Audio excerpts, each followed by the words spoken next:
Listo, yo creo que ya esto empezó. Bueno, pues digamos que ya nosotros vamos a empezar esta última parte del curso, que es esto asociado al triángulo de la enfermedad.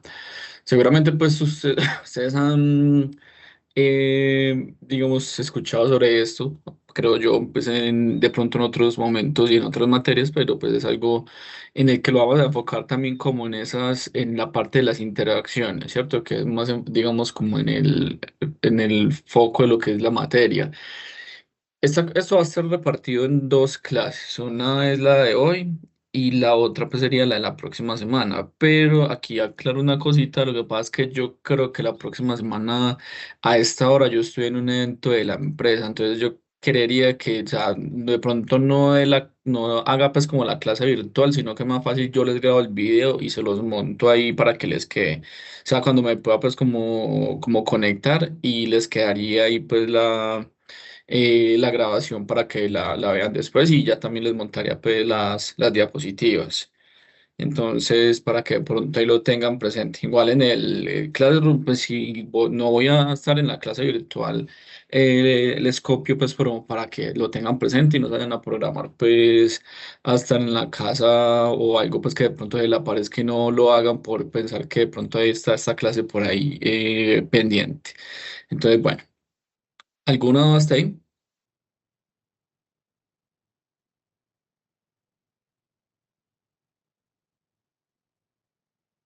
Bueno, imagino que no. Entonces, pues con respecto al triángulo de la enfermedad, pues generalmente ha sido un modelo, pues digamos como que bastante utilizado en esta parte en el estudio pues de enfermedades infecciosas y pues termina siendo un modelo bastante sencillo pues de comprender donde van a haber unos agentes.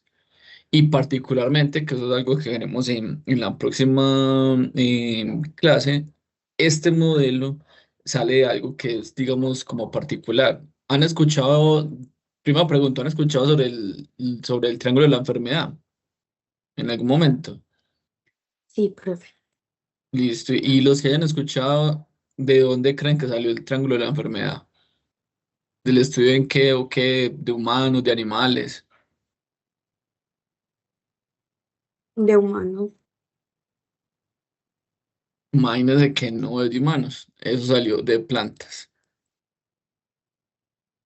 Entonces ahí es donde aparece todo lo que les hemos mencionado respecto a, digamos que uno no puede ver la microbiología tan directamente que solo al humano, que es, digamos, como el objetivo de la mayoría de ustedes al estar estudiando microbiología y bioanálisis, sino que los fundamentos vienen de otros ambientes y que por eso era que desde el principio les mencionábamos que esa parte de lo ambiental, que digamos como esas bases son bastante importantes para ir comprendiendo y como ir digamos, como una especie de embudo desde lo mayor o de los principios hasta donde estamos en este momento. Y en el caso pues, de este tema, salió desde las plantas, pero en otro, mire que es una idea ya concebida. Creo yo que la mayoría de ustedes, seguramente si yo no hubiera sabido eso, también lo hubiera dicho, salió desde el área del humano, ¿cierto? Entonces, digamos que es para que intentar ir construyendo ese concepto de que ustedes también tienen que mirar un poquito más allá de lo que es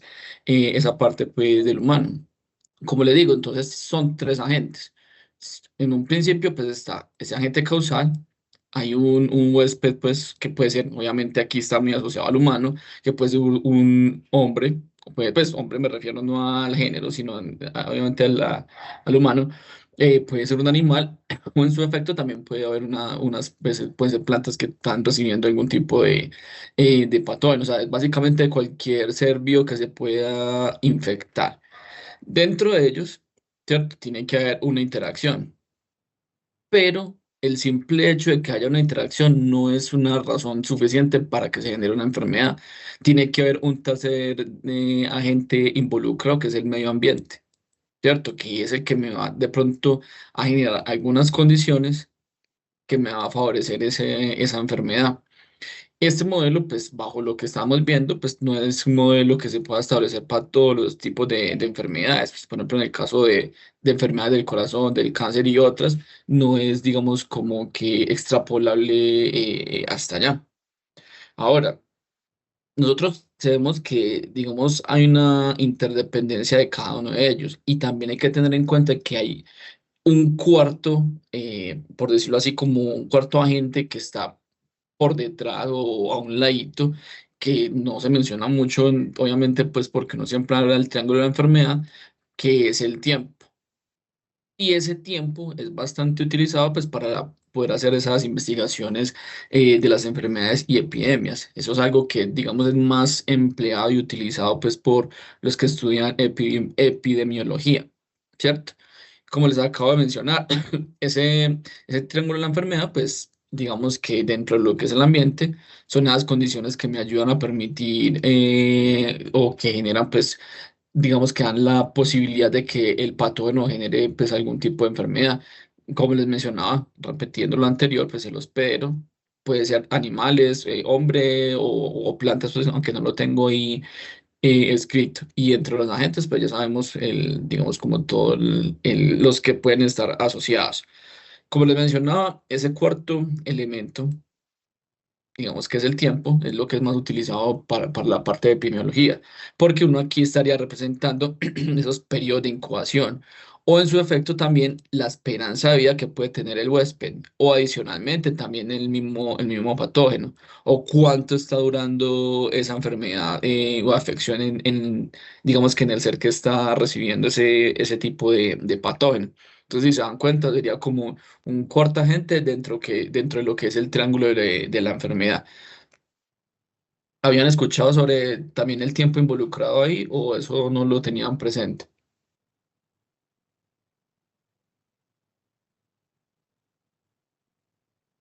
No, profe. Listo. Entonces, digamos que es un elemento nuevo pues para la discusión de los temas que ya hayan aprendido en el momento pues que lo hayan visto. Como les decía, pues dentro de ese primer agente, que en este caso pues se asocia a los patógenos, pues hay muchos diversos organismos que lo pueden generar. Pueden ser virus, bacterias, hongos y también parásitos. Y sabemos que hay veces, hay enfermedades donde no es solamente uno, sino que también pueden ser distintos organismos que pueden estar generando algún tipo de afección, ¿cierto? Y obviamente para pues, que se genere algún tipo de enfermedad asociada, pues lo que uno espera es que la gente esté presente. Pero como les decía, no solamente la presencia va a ser suficiente para que se cause la enfermedad, ¿cierto? Van a haber algunos que son esos factores ambientales pero también unas condiciones del patógeno, ¿cierto? Que son, digamos, esas capacidades que tiene. En un principio es la patogenicidad, que es básicamente esa capacidad que tiene para provocar una enfermedad. O en su efecto también es la concentración. O sea, a una determinada concentración puede estar generando la enfermedad, pero si está, todavía no hay mucho digamos, de ese patógeno no va a estar todavía, digamos, en la condición de ir a proporcionar pues, un daño al que lo está recibiendo. Ahora, el hospedero, pues como los mencionaba ahorita, pues obviamente va a ser quien alberga al patógeno, ¿cierto? El que va a ser el portador pues, de ello. Y el efecto que, digamos, que un patógeno vaya a tener o no en el cuerpo humano, pues va a depender también de esa parte del sistema inmune, de esa composición genética que las personas o los animales, etcétera, pueden tener, que tanto estuvo expuesto, también ese estado de salud al que tenía pues, en su normalidad y esa aptitud general pues, del individuo. ¿A qué se refiere entonces, por ejemplo, con exposición? En el caso de nosotros, obviamente, pues en un principio, en las enfermedades de transmisión sexual, pues digamos que a las prácticas que uno pueda tener, a la higiene, a la edad y el sexo, ¿cierto? O sea, es como todo lo que de pronto nos influye en el momento pues de que hay algún tipo de enfermedad que nos contagiemos, pues.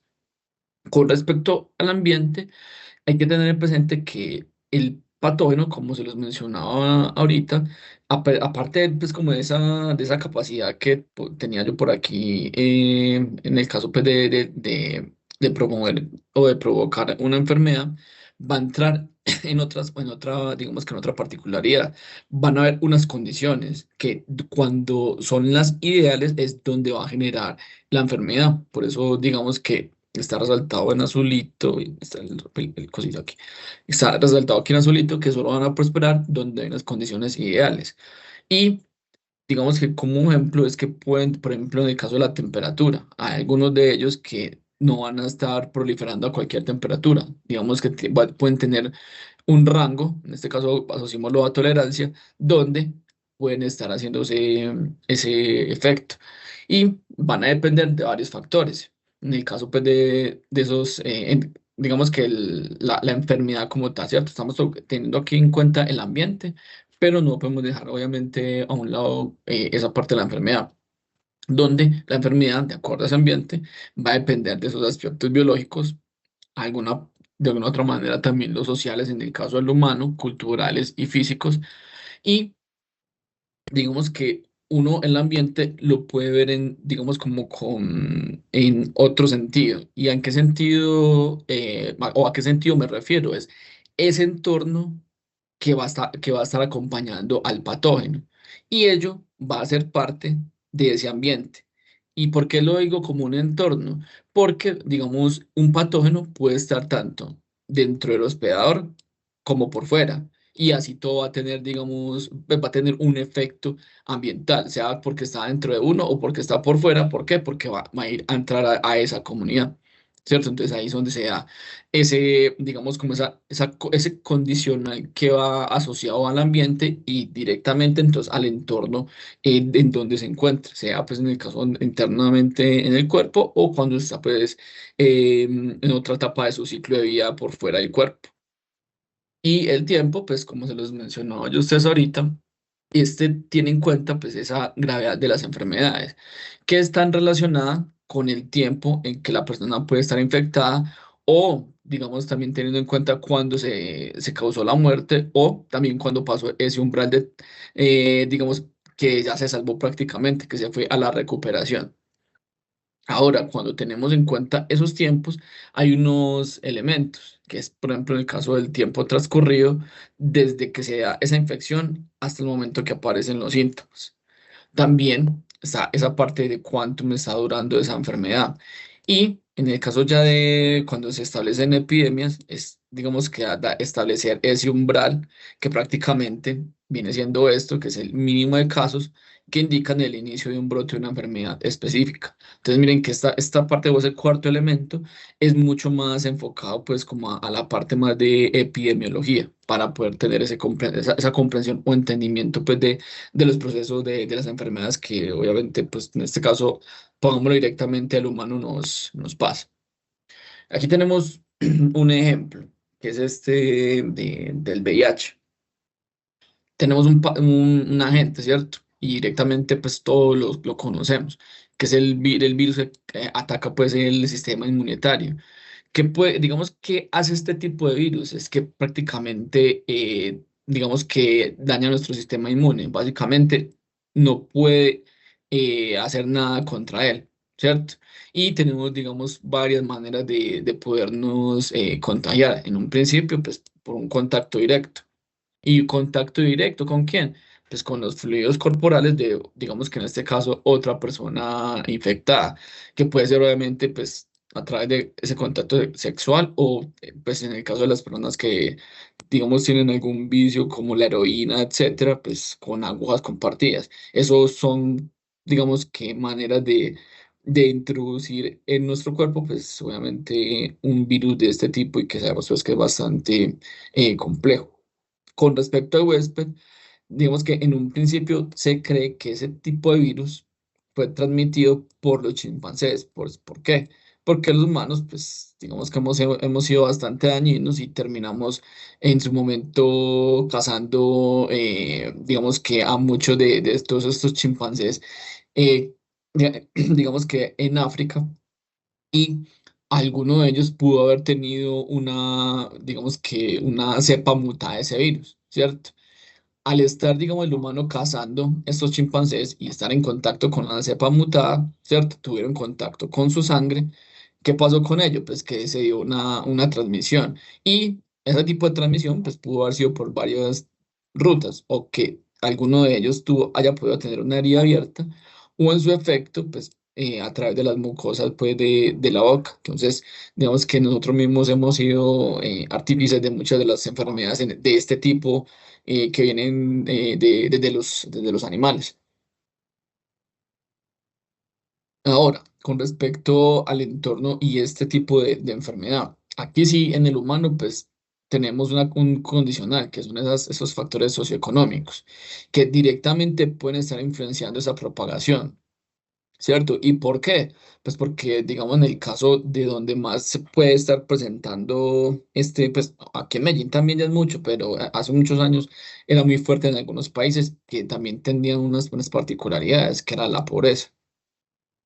¿Cierto? Y cuando uno tiene, digamos, un limitante, pues, que va a ir directamente a afectar, pues, que digamos que uno pueda acercarse a la atención y al tratamiento adecuado.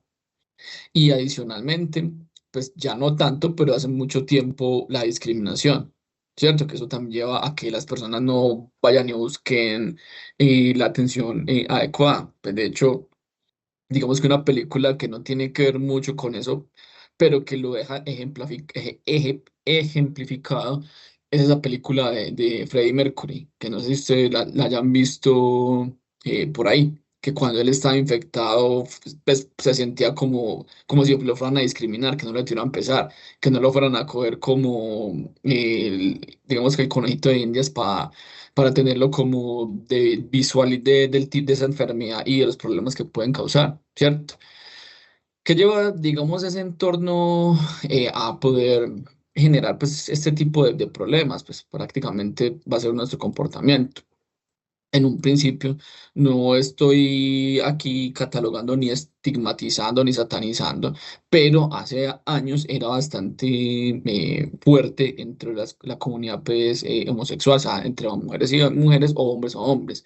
Adicionalmente, pues, como se lo mencionaba ahorita, es el uso pues, de algunas de estas drogas como tipo heroína, que al estar haciéndose digamos, no sé cómo es que se dice la palabra, los chutes, ¿no? Ahí me corregirán ustedes que de pronto conocen más de esta parte clínica, eh, hacen que, digamos, se prolifere y se traspase este tipo de problemas entre persona a persona. Y adicionalmente, pues los que se van a hacer, digamos que búsqueda del amor por ahí con personas que hacen pues este tipo de servicio, pues pongámoslo así. Entonces, digamos que todo esto ha sido influyente para la proliferación de este tipo de enfermedad y por eso lo pongo acá como el comportamiento pues básicamente del humano. Aquí tenemos que termina siendo un resumen de lo que estábamos viendo ahí, ¿cierto? Está la gente, el ambiente y el huésped, que serían en este caso la construcción de esa tríada asociada a la enfermedad del VIH, ¿cierto? Dentro de la gente, pues digamos que pueden haber dos tipos de, digamos, como una familia pues asociada, que es la lentivirus, ¿cierto? Y hay dos tipos, VIH-1, VIH-2. Dentro del ambiente, pues como se los mencionaba ahorita, toda esa parte socioeconómica, cultural, es la que lleva a cabo digamos que esa proliferación en este caso, de la enfermedad, que o puede que lleve a que se presente pues, en mayor medida, o puede que, digamos que por esa cultura sea más, digamos, más difícil o menos predominante pues, que otros países, básicamente. Y el huésped, pues digamos que en este caso, eso es una enfermedad que puede afectar a cualquier persona indiferentemente de la condición que tengas, tenga plata, no tenga plata, sea joven o sea viejo, etcétera. Hasta aquí, ¿alguna duda?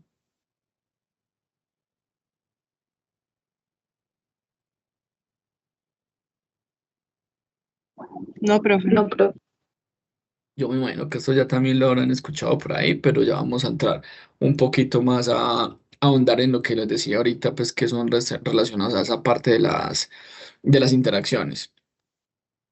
Bueno, teniendo en cuenta eso que acabo de mencionar, pues vamos a entrar a mirar primero esta interacción, que es la interacción patógeno-huésped. Cuando estamos mirando este tipo de interacción, hay algo que se llama el marco de respuesta a los daños. ¿Listo? Entonces, básicamente, pues, digamos, cómo responde dentro de esa interacción el huésped al daño que le puede causar el patógeno. Para ello, pues, digamos que, o poderlo establecer, nosotros tenemos que entender es cómo sean las interacciones entre el patógeno y el humano, que lo voy a poner en esta, creo que esto dice ese acrónimo, el HPI, ¿cierto? Entonces es Host Pathogen Interaction, algo así. Interacción entre patógeno y huésped. Van a haber unos principios que, digamos, creo yo que van uno enlazado del otro. El primero es que la patogénesis que puede causar un microorganismo va a ser directamente relacionada a esa interacción entre el huésped y el microorganismo. Teniendo en cuenta de que ya hay una interacción, digamos que el huésped va a tener un resultado, ¿cierto? Y digamos que ese resultado de que, digamos que me está dando a entender o que me va digamos, dentro de esa relación que me está dando a la comprensión, es que para el huésped, digamos, lo que le importa es la cantidad de daño que está recibiendo, ¿cierto? Y eso obviamente está relacionado pues a esa interacción entre el uno y el otro. Entonces, miren que ahí va lo primero, el segundo va relacionado. Y ese daño que puede estar recibiendo el huésped puede ser, digamos que por doble vía, directamente por el daño que causa el microorganismo y también por esa respuesta, digamos, de inmunitaria que puede tener el huésped. Entonces, miren que va. Esos tres principios van uno detrás del otro. A partir de esos principios, también van a haber unos postulados. Y aquí los vamos a ver. De hecho, son cuatro postulados. Esto, eso todos, esos postulados directamente es para poder yo determinar esos mecanismos de la interacción entre el huésped y el patógeno. ¿Cuál es el primer postulado? Ese primer postulado está asociado a esas, digamos que, disposiciones evolutivas. ¿Y a qué se refiere a una disposición evolutiva? O sea, dentro de esa interacción huésped-patógeno, es, digamos, lo que el uno está, digamos, haciendo al otro. Algo muy parecido a lo que veíamos cuando hablamos de la hipótesis de la reina roja. Por eso aquí dice, los huéspedes han seleccionado evolutivamente, digamos que alguna condición para poder reaccionar al patógeno. Y en su, digamos que en su efecto, lo que están buscando es mejorar el resultado de la enfermedad, ¿cierto? Entonces yo cuando, y eso pudo haber pasado, por ejemplo, en el caso del COVID, que al principio muchas personas se murieron y de alguna manera también habían algunos otros que se fueron volviendo, digamos, bueno, no se fueron volviendo, algunos que pudieron haber sido resistentes, ¿cierto? Entonces, digamos que por algo del azar, la evolución y todo eso, de alguna u otra manera, habían algunos de ellos que tenían unas mejores disposiciones para poder reaccionar a ese patógeno y no generar digamos que ese fin último que era la muerte que pasó para muchos de ellos, ¿cierto? Y aquí hay un ejemplo de esas relaciones evolutivas entre el uno y el otro. Por ejemplo, en el caso del COVID, está, digamos que su búsqueda para poder seguir existiendo es poderse replicar a través, digamos, de esas células del huésped, ¿cierto? Digamos que poder tener esa interacción y poder seguir haciendo su ciclo, no sé si llamarlo ciclo de vida, pero su ciclo, pues, en general. Mientras que el huésped, ¿cierto? ¿Cuál era lo que necesitaba? Generar el menos daño posible. Y en un principio, pues, nuestro sistema inmune iría detrás de qué? De poderlo destruir, ¿cierto? Entonces, digamos que estábamos detrás de poder ir de esa protección de la infección. Eso era, digamos, esto lo pongo como ejemplo con el SARS-CoV-2 o el COVID, pues, pero también obviamente podría ser con cualquier otra enfermedad. Ahora, teniendo en cuenta esas disposiciones, ¿cierto? O sea, eso que podían estar como en ese relacionamiento, aparece un segundo postulado, que son los resultados dinámicos de esa interacción. ¿Y por qué se refiere a dinámico? Es porque, digamos, no todos los seres que se pueden infectar de un patógeno van a tener el mismo interacción entre los patógenos. Ustedes se dieron cuenta que con este ejemplo, de hecho aquí ahí está, que ya se lo voy a decir, que se lo voy a decir en un momento, no todos los cuerpos que recibieron el COVID tenían el mismo, digamos, grado de enfermedad y de problemas causados por ese virus. No todo eso iba a ser para todos igual. Claro, ¿por qué? Pues porque tanto el patógeno como el microorganismo, perdón, en este caso el humano, van a tener una relación directa o una interacción a nivel molecular y celular. ¿Y de qué va a depender eso? De ese perfil genético que cada uno tiene en su cuerpo y de ese fenotipo también que se está expresando tanto en el huésped como en el patógeno, ¿cierto? Entonces, digamos que habían varias condicionantes en este caso que pueden llevar a que se presente y causen más daños a una persona o no. Y aquí tenemos un ejemplo de ello. En el caso del COVID, se empezaban a mencionar lo de las comorbilidades. Que en este caso la hipertensión era una de las más, por decirlo así, complicadas para la persona que estuviera enferma de ello. ¿Por qué? Pues porque tenía una tasa de mortalidad mucho mayor que otro tipo de personas con otras enfermedades o pues en contraste con las personas sanas. Y aquí vemos un ejemplo de ello, ¿cierto? Entonces digamos que con hipertensión, de cada 10 muertes, aproximadamente 3,8, bueno, sabemos que no hay 3,8 personas, pero obviamente esto es, pongámosle, que fueran 3,8, ¿cierto?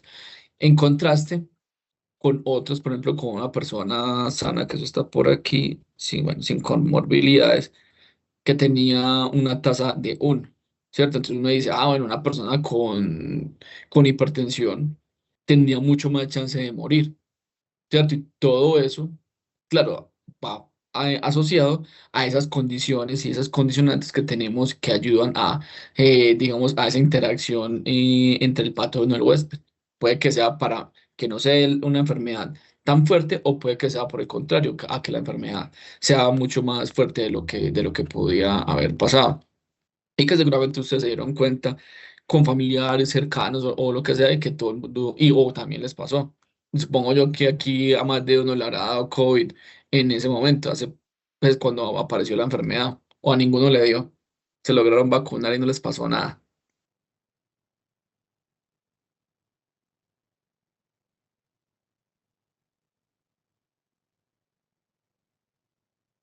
Qué gente tan juiciosa, ninguno le dio COVID. Profe, a mí sí me dio horrible. ¿Y le dio muy duro o le dio suave? Me dio muy duro. Oh, y yo ya estaba vacunada, o sea, yo ya había recibido vacuna y me dio COVID. ¿Te imaginas donde le hubiera dado en un momento en que no se hubiera vacunado? Le hubiera tirado de hospital. Probablemente. En el caso mío, también digamos cuando me contagié, que me contagié en el laboratorio del grupo de investigación donde yo estaba, fue de la manera más boba, pero particularmente no tuve ningún tipo como de complicación, simplemente me conseguí un oxímetro de eso y me lo ponía y me ponía pues como a estar pendiente a ver qué podía pasar, los síntomas y podía respirar bien, pero nada, simplemente me lo pasé guardado en la habitación y tuve pues como esa suerte, que ahí es donde menciono lo que les estaba acabando de decir con respecto a esas interacciones. Para ese tipo de cepa que me haya llegado a mí, esa interacción no, de lo que había dentro del patógeno y digamos que en mis células no generaba, no fue un problema en este caso pues de mortalidad pues directa, pero se dieron cuenta que muchas personas perdieron la vida por ese tipo de procesos. Ya tenemos dos postulados, ¿cierto? Que es las disposiciones evolutivas, los resultados que pueden ser dinámicos y las funciones de esa interacción, que si ustedes se dan cuenta, una va enlazada al otro, ¿cierto? Ya sabemos que puede haber una interacción, pero dentro de esas, qué pena, dentro de esas interacciones hay una parte molecular, ¿cierto? Que digamos que va a estar relacionando y que ya también se lo estaba mencionando entre lo que es el patógeno y los patógenos. Y esos son bastante importantes teniendo en cuenta esa interacción del patógeno y el huésped. ¿Por qué? Porque cada uno de esas, digamos que de esas moléculas, de esos componentes que están interactuando, van a tener unas funciones específicas, muy particulares, ¿cierto? Y todo esto sale de una teoría que se llama punto del control inmunitario, que es algo que se desarrolló como la parte de la terapia contra el cáncer. ¿Lo habían escuchado en algún momento?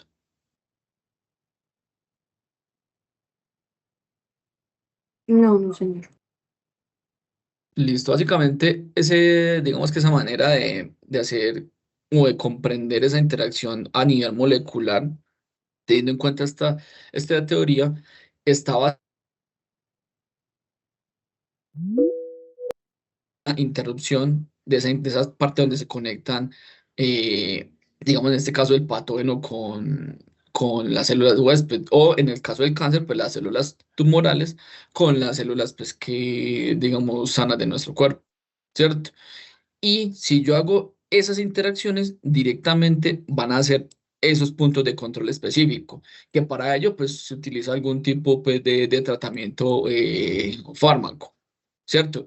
¿Qué estamos haciendo ahí? Digamos que esa respuesta del cuerpo sea mucho mejor y digamos no se genere entonces un problema pues, aquí como lo vemos en la imagen de la derecha, no se me empieza a desarrollar el cáncer. Por ejemplo, aquí tenemos esa sección A y esta sección B, ¿cierto? Entonces está la célula tumoral, que por esas interacciones, por decirlo así, se logra conectar muy bien, en este caso con las células T, ¿cierto? Entonces, ¿qué va a pasar con ello? Que ya me va a empezar a afectar esa acción directa del sistema inmune, ¿cierto? No va a haber una reacción factible y buena para el cuerpo.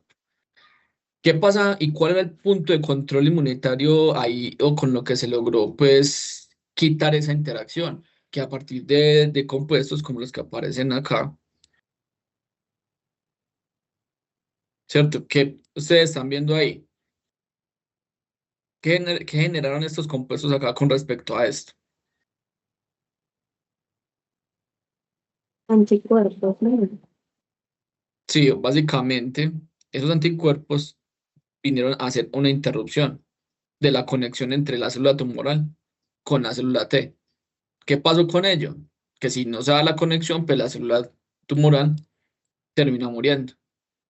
Entonces, bajo eso está este postulado, ¿cierto? Que hay unas funciones de lo que es, es de ese relacionamiento ya a nivel molecular entre lo que es el patógeno con el huésped. Y ahí es donde uno puede ir a mirar cómo hace ese control, en este caso del patógeno. Miren que los cuatro postulados van uno y ladito del otro. Ahora, ya sabemos que hay unos puntos de control y ese es el cuarto postulado. Puntos de control de esa interacción.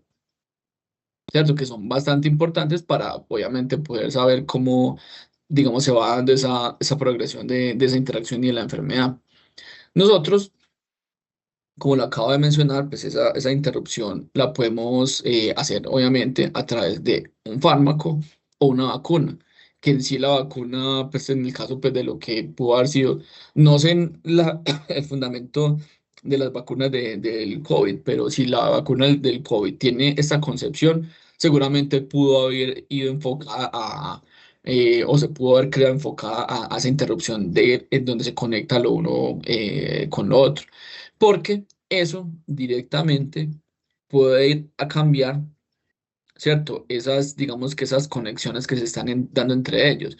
Por lo tanto, el resultado de la enfermedad también va a haber digamos que va a ser mucho más diferente a lo que pudo haber sido. Me refiero a COVID al inicio, que la gente se enfermaba y muchos se murieron, mientras COVID después, que ya sabemos que prácticamente es un virus que se vuelve endémico de un sitio, ¿cierto? Ya sabemos que nos puede seguir dando, que etcétera. Así como las gripas estacionales, que cada año siempre lo ponen a uno a vacunarse contra, se me fue el tipo de virus.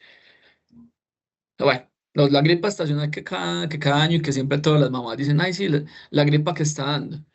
Entonces, vamos detrás de eso, ¿cierto? Entonces, ahí, digamos que teniendo en cuenta esos puntos de controles, se puede hacer esa, digamos que búsqueda o esa medicina un poco más precisa, ¿cierto? Podemos ir creando medicamentos o vacunas asociadas a poder ir directamente a ese punto de control, ¿cierto? Y digamos que por último, tener ese resultado positivo de esa interacción entre el patógeno y el huésped. ¿Alguna duda, muchachos?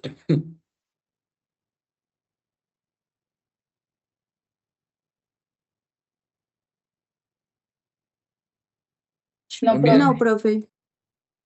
vamos bien, entendible.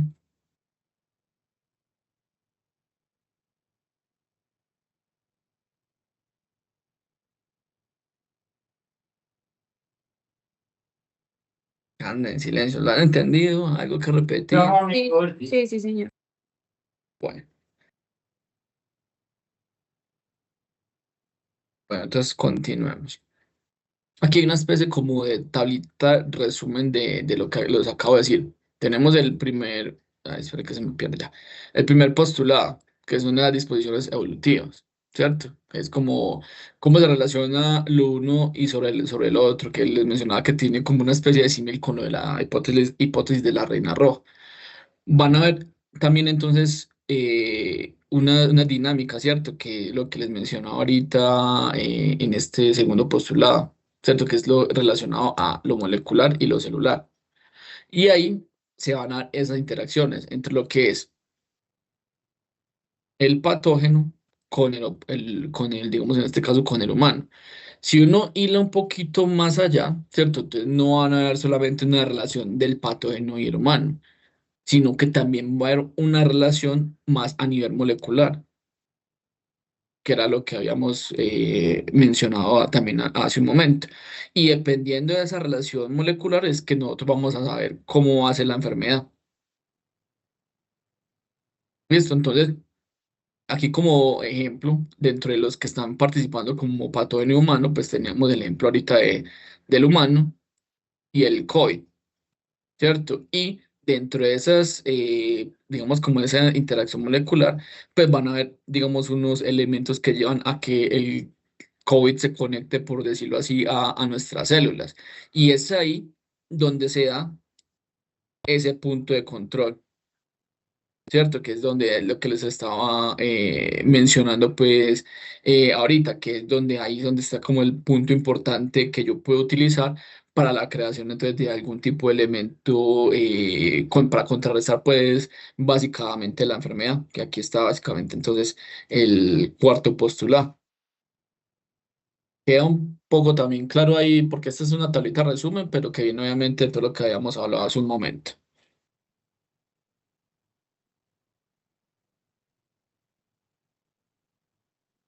Sí, profe. Listo, entonces. Aquí hay, digamos, un contraste. Nosotros hablamos de postulados, ¿cierto? Directamente de la interacción patógeno-huésped. Y también hay otro tipo de postulados, que ahorita lo vamos a hablar, que prácticamente seguro ya todos lo conocen, que es el postulado de Koch, perdón. ¿Sí los habían escuchado?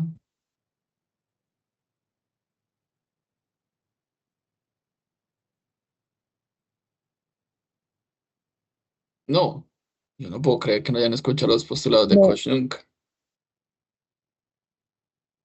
Bueno, yo me imagino que sí. Si no, ahí lo vamos a ver en la diapositiva, pues creo que en la siguiente o en dos más. Bueno, dentro de esos postulados para esa interacción del huésped patógeno, va digamos que en pro o en ayuda de hacer ese modelado en esa interacción de la huésped y el patógeno. Y adicionalmente también va en busca de entender el por qué, digamos, las personas que era lo que les estaba mencionando hace un momento, van a tener, digamos, resultados diferentes, ¿cierto? Van a tener, digamos, como que con respecto al COVID, algunos se murieron y otros no. Y que también aparecían algunos que tenían muchas comorbilidades y que ni les pasaba nada. Y que hay algunas personas muy sanas y que se murieron. Todo eso, digamos, uno lo pudiera dilucidar a través de este entendimiento de esos postulados de la interacción del huésped y el patógeno, ¿cierto? Entonces, digamos que van a haber unas diferencias, ¿cierto?, de los otros postulados. ¿Y cuáles, postulados, como el que les acabo de mencionar, postulado de Koch, ¿cierto? Entonces, ¿a qué se refería en su momento los postulados de Koch? Todo el tiempo, digamos, o pues no todo el tiempo, en esa época se hablaba de que las enfermedades podían venir de un patógeno, ¿cierto? No había ningún otro y ese digamos que era la idea, pero para poderlo establecer había que darle la evidencia, ¿cierto? En un principio, y la representación siempre está como con un ratoncito enfermo, al cual se le hace aislamiento, esto en este caso desde la sangre, del patógeno. ¿Cierto? Se extrae la sangre, se pone a crecer y de ahí se hace ese aislamiento. Tenemos el candidato y ese que creemos que es el patógeno, vuelve, se le inocula a un animal sano y si el animal sano se enferma, tenemos, digamos, una posibilidad de que haya sido el patógeno que inoculamos. ¿Qué hay que hacer con el animal enfermo? Pues volver a hacer digamos que la extracción de sangre y el aislamiento. Si este aislamiento coincide con el que se inoculó, pues ya tenemos evidencia de que sí fue el agente causal de la patogenicidad, ¿cierto? Entonces, digamos que eh, todo esto de los postulados de Koch estaba muy asociado a que solamente las enfermedades se daban por exposición a un solo microorganismo, ¿cierto? Que por la evidencia, la exposición que se tuviera, pues hacía, digamos, tenía relación directa con la aparición de la enfermedad. ¿Qué pasa con los postulados o cuál es la diferencia con respecto a los postulados de Koch y esos postulados de la interacción huésped-patógeno? Es que en los postulados de Koch nosotros no sabemos quién es el agente causal, mientras que con estos postulados uno sí está la enfermedad. En un principio, cuando fue lo del COVID, pues nosotros digamos que el humano logró diagnosticar casi que de una manera rápida, por decirlo así, ese tipo de virus, ¿cierto? A través de, en este caso, una técnica molecular. ¿Qué pasó con ello? Que digamos que con estos, pues a través de estos postulados, digamos que se fue un poco más allá, ¿cierto? O sea, porque nosotros ahí pudimos determinar, en el caso del COVID, es porque se produjeron, digamos, esos tipos de resultados. Y digamos que le damos razón a esas interacciones que se dan a nivel, pues, molecular y celular que hubo entre el humano y el patógeno, pues, que nos estaba causando este tipo de enfermedad. Más bien hasta ahí. Sí, profe. Sí, profe. Listo. Ahora, estábamos viendo, digamos, esas interacciones que se dan tanto en el patógeno como en el huésped, ¿cierto? Pero, como todo, pues digamos que vamos a ir evolucionando, que es, vuelvo aquí a mencionarlo, que es como en similar a lo que pasa cuando hablamos de la hipótesis de la reina roja. ¿Cierto? Nosotros podemos tener, digamos, un tipo de coevolución antagónica, que esto sí, muy directo a lo que os acabo de mencionar. Pueden haber cambios que son recíprocos entre las dos poblaciones, del patógeno en este caso, pues, del humano, ¿cierto? Que directamente va a ser provocado por esa selección que está infringiendo, pues, como la otra población. ¿Cuál es digamos que, las razones que tienen cada uno de los dos integrantes de esa interacción? Pues digamos que en este caso, el hospedero lo que está buscando es poder evolucionar para no tener, digamos, un daño tan fuerte, reducir esos daños. Mientras que lo que es el parásito o el patógeno va a evolucionar para maximizar su aptitud, ¿cierto? Ser capaz de poder reproducirse y seguir, digamos que sobreviviendo pues en el mundo. Que es un detalle muy importante.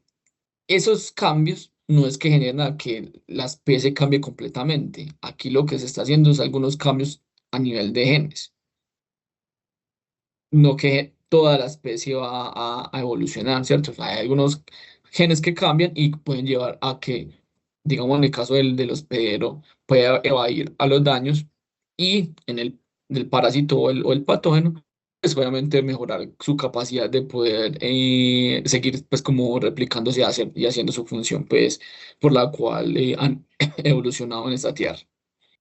Ahora, pueden haber, digamos, eventos de coespeciación, en este caso si lo vemos por el lado del parásito.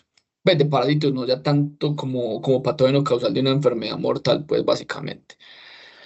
Ese tipo de coespeciación, cuando lo vemos en términos de historias evolutivas, pueden generar algún tipo de congruencia en el árbol filogenético, ¿cierto? Tanto digamos en este caso del clado del huésped como en el clado del parásito, perdón, que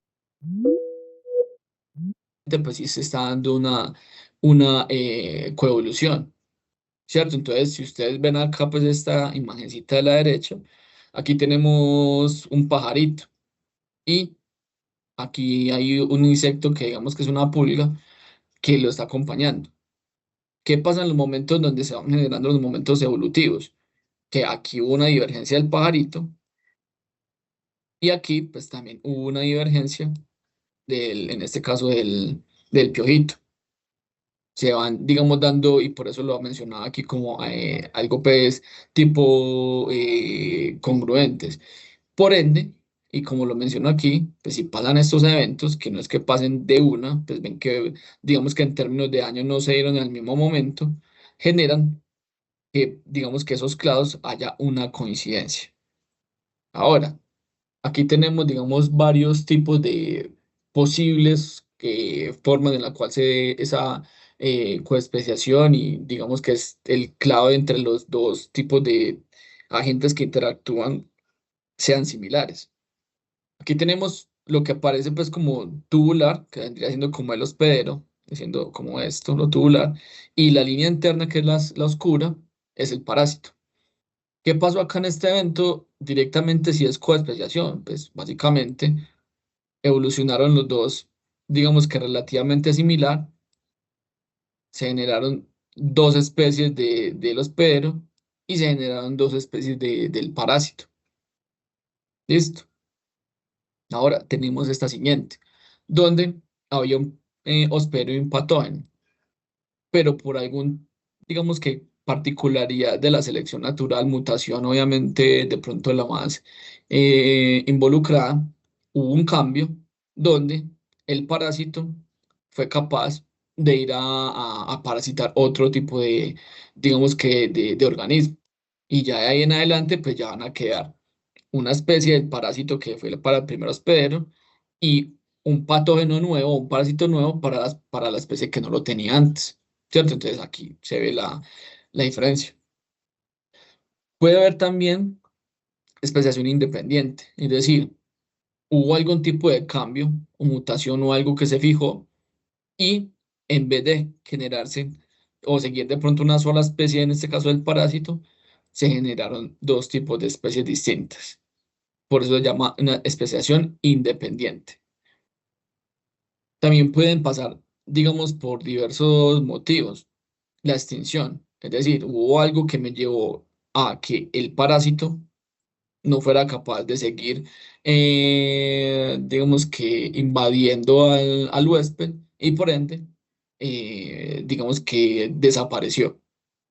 Ahora tenemos este otro, que es, ahí le dice como la pérdida del bote.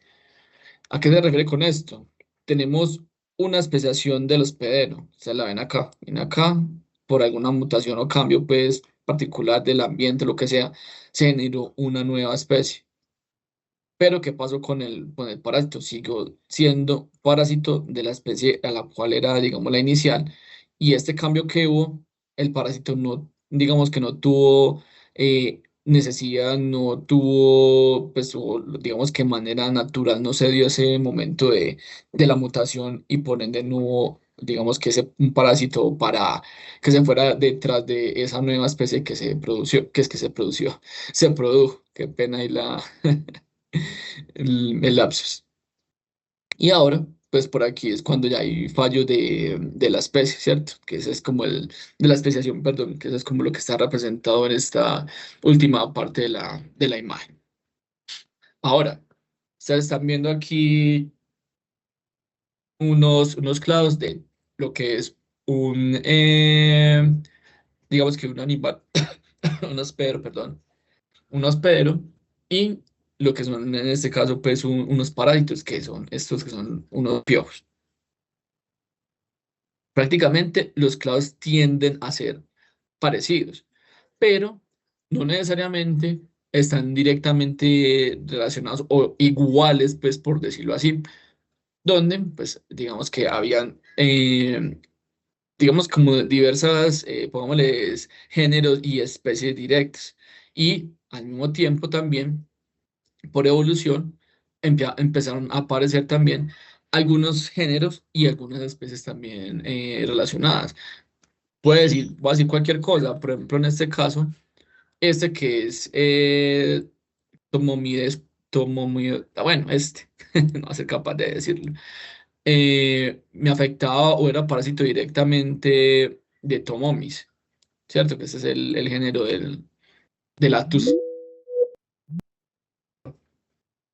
Y por algún motivo en la especiación, pues digamos que este fue directamente a donde este, que está, era otro tipo de especie que se generó. Pero digamos que aquí es donde empiezan a aparecer las particularidades. Este que venía de otro género distinto se me volvió parásito del Tomomistal poides. ¿Cierto? Que ahí es donde está como esa representación de lo que les acabo de mencionar en este tipo de gráfico con respecto a la cladogénesis y la coespeciación, que pueden ser o directas o en algunos momentos pueden haber algún tipo de saltos hacia otros organismos que de pronto no estaba o no debería estar, pues, o que no estaba anteriormente. Si ustedes ven acá, por ejemplo, aquí también hay una coespeciación, digamos que un poco más perfecta, pues, por decirlo así, donde prácticamente solamente hubo una inversión en esta zona, pero sí se ve muy directamente que tanto el patógeno o en este caso el parásito se evoluciona no al mismo momento, obviamente, ni al mismo tiempo con respecto a su hospedero. Y aquí ven una mucho más elaborada, que en este caso son asociados a estos insectos, que se llaman áfidos, que son los que le dan mucho a flores también. Y esto estaba asociado, pues, eh, bueno, digamos que en este caso no es un parásito, es un organismo mutualista que se llama Bushnera, que es una bacteria, si no estoy mal. Ya me confundí si es bacteria o arquea. Bueno, ahí les quedo viendo, no recuerdo si ve, yo lo busco que no, yo creo que es una bacteria. Un segundito, yo lo busco acá. Se me fue en este momento el tipo de microorganismo.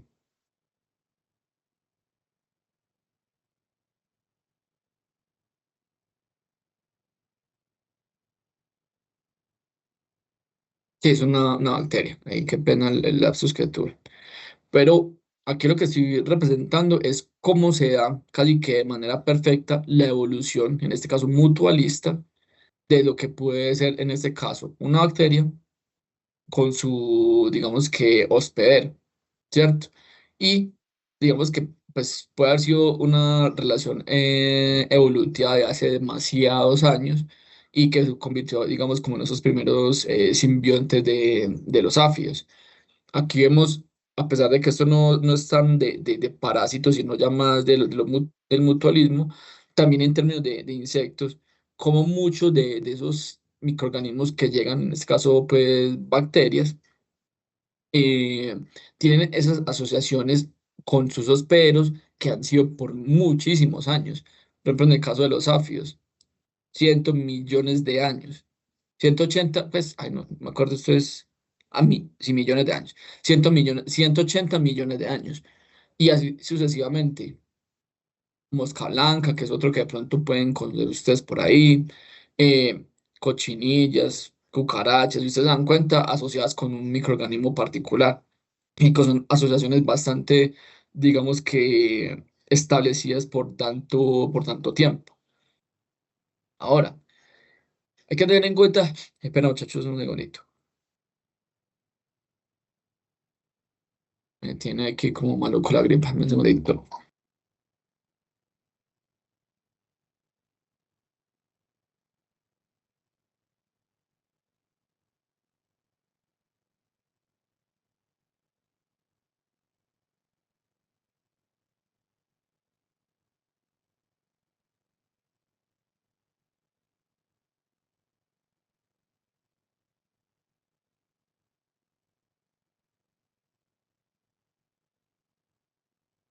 Listo, aquí pues hay, digamos, como unas consideraciones. Bueno, entonces se dice que esa divergencia de los linajes de los hospederos puede también conducir a esa divergencia, digamos en este caso, de los parásitos y de los mutualistas. Y se dieron cuenta ahí directamente con lo que estábamos viendo hace un momento, con los parásitos y con el de los mutualistas como el de la Buchner, ¿cierto? O sea, se dieron cuenta que el uno ayudaba o, pues, o direccionaba la divergencia del otro. Ahora, esta otra consideración. Se conocen ejemplos muy estrictos y claros de coespeciación, principalmente digamos que en la relación hospedero-mutualista. Con respecto a la relación de hospedero-parásito, ¿cierto? A veces se muestran esa coespeciación, pero digamos que esas topologías a veces son difíciles de comprender. ¿Por qué creerían ustedes que es más difícil o más fácil poderla observar en lo que es mutualista con respecto a los que son parásitos?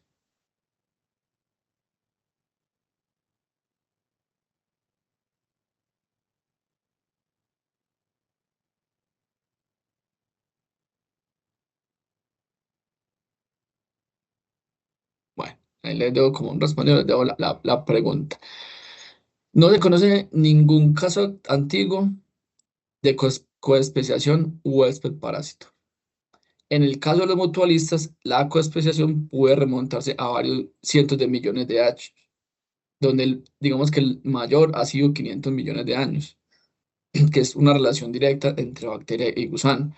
Seguramente, pues digamos que dentro de lo que es esa relación de bacteria y en este caso, pues esta representación que el hospedero, pues que es un insectos o animales, es mucho más beneficiosa y que se pueden permanecer o establecer durante más tiempo, ¿cierto? Porque el uno está dependiendo del otro.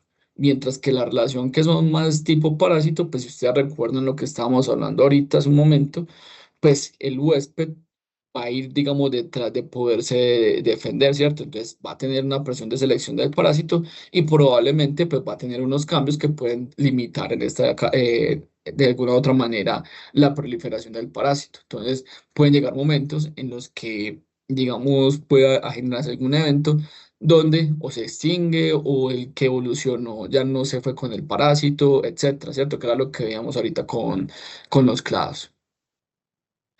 La coespeciación estricta a largo plazo tiene graves consecuencias para hospederos y mutualistas, porque, digamos, creen que esa coespeciación estricta, o sea, el uno siempre está con el otro, va a tener graves consecuencias tanto el uno para el otro. Qué se les ocurriría? Porque si el hospedero muere, pues el parásito también. En este caso, de hecho, no hacia el parásito, pero lo que acabas de decir es cierto, sino, digamos, como una relación de alguien positivo, pero eso es lo que me dijo ahí es cierto. Si el hospedero pasa por un periodo de extinción, por decirlo así, y el mutualista era tan especializado que solamente se hacía con ese hospedero, ¿qué va a pasar con el uno y con el otro?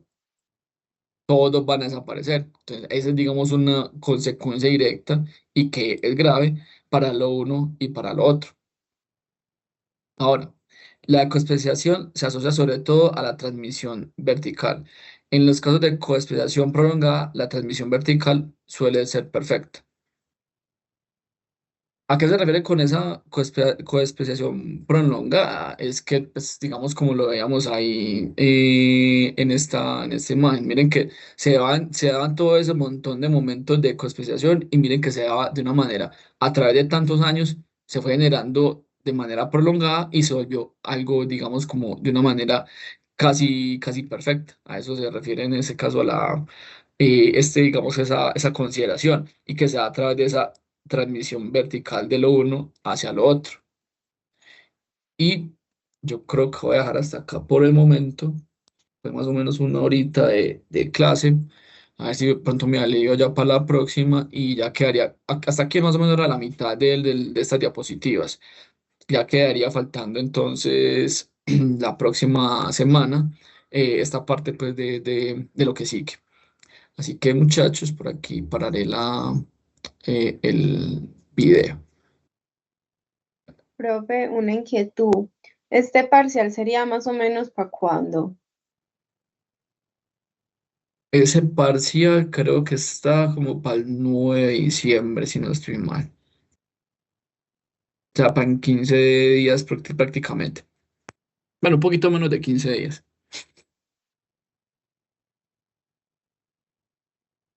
Listo, profe, muchas gracias. Y esto con gusto. Lo que pasa es que, por ejemplo, la última clase conmigo, que viene siendo de esto, tocaría el jueves 4. Si yo puedo pronto adelantarla, se las puedo grabar antes, sino que como voy a estar en ese evento de la empresa, de pronto se me complica porque también tengo que exponer allá y tengo que organizar bastante la presentación de ese sitio. Y adicionalmente ustedes tendrían parcial el martes 2, que es en el que David y yo no podríamos estar para ese parcial, que lo va a cuidar Esteban. Y otra profe que ha estado con nosotros en el laboratorio que este semestre no estuvo, que se llama Mariana. Entonces, bueno, ahí estarían ellos dos, pues como en función de cuidarles ese parcial. Y el final sería el 9.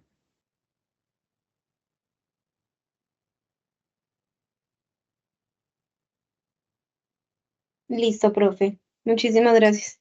Listo, con gusto. Así que feliz fin de semana y bueno, estaremos hablando. Listo, profe, muchas Gracias, gracias. profe. Listo, con gusto. Chao. Gracias, profe.